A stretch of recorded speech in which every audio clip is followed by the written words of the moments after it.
اب اس کے بعد اس سورہ مبارکہ میں یہ بڑا عجیب مقام ہے اس اعتبار سے قرآن کا. عجیب اس کے معنی کیا ہے؟ دل لبھانے والا، حسین.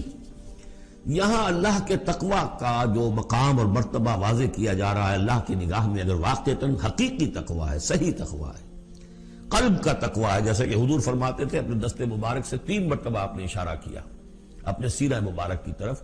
التقوی ہا ہونا، التقوی ہا ہونا، التقوی ہا. تقوی یہاں ہوتا ہے. دل میں تقوی ہے تو تقوی ہے.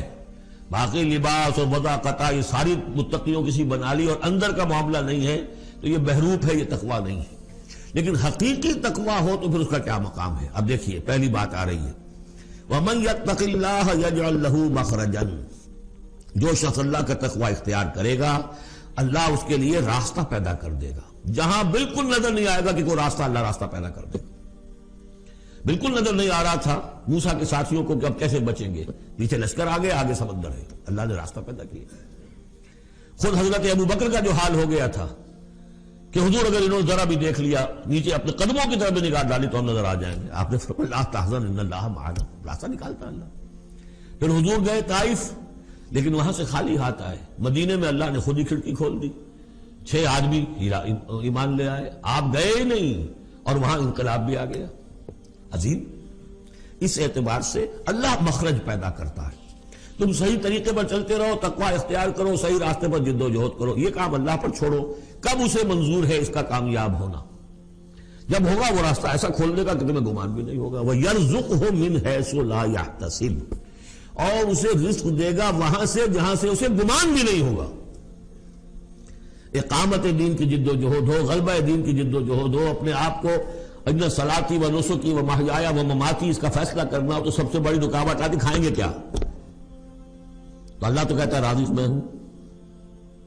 ہے ایمان اور یقین اس پر؟ کر کے دیکھو تو صحیح، اس پر اعتماد تو کرو. لیکن یہ کہ اس پر اعتماد کرنا، توکل، بڑی مشکل بات ہے.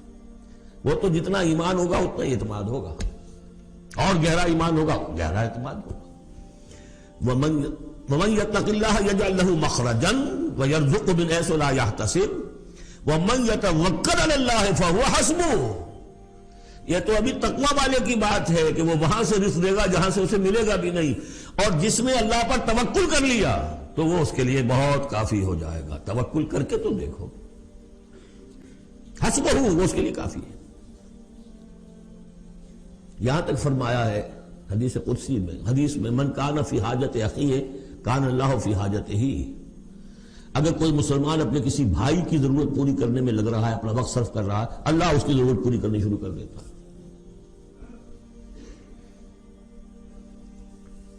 فکر ماں در کار ماں آزار ماں، کار ساز ماں بے فکر کار ماں. یہ فارسی شاعری کے اندر یہ دینی حقائق ہے. کار ساز ماں بے فکر کار ماں، میرا کارساز میرے کاموں کی فکر کر رہا ہے، میں نے اپنے آپ کو اس کے کام کے لیے لگا دیا. وہ دنیا میں بھی ذرا سا بھی کوئی شریف انسان ہوگا، آپ اس کے ہو جائیں وہ آپ کو چھوڑ دے گا پھر کہیں؟ شرافت ہو، مروت ہو اس میں. آپ اللہ کے بن کر تو دیکھیے. پھر وہ کارساز ہے. کارساز ماں بے فکر کار ماں، فکر ماں در کار ماں آزار ماں. جب میں اپنے معاملات کی فکر خود کرتا ہوں، کوئی نہ کوئی ٹھوکر کھاتا ہوں، کوئی نہ کوئی غلطی کرتا ہوں، آزار اپنے سر کے اوپر پیدا کر لیتا ہوں. اپنے آپ کو حوالے کرو. اس کا نام ہے تفویض الامر الی اللہ. افوض امری الی اللہ ان اللہ بصیر بالعباد.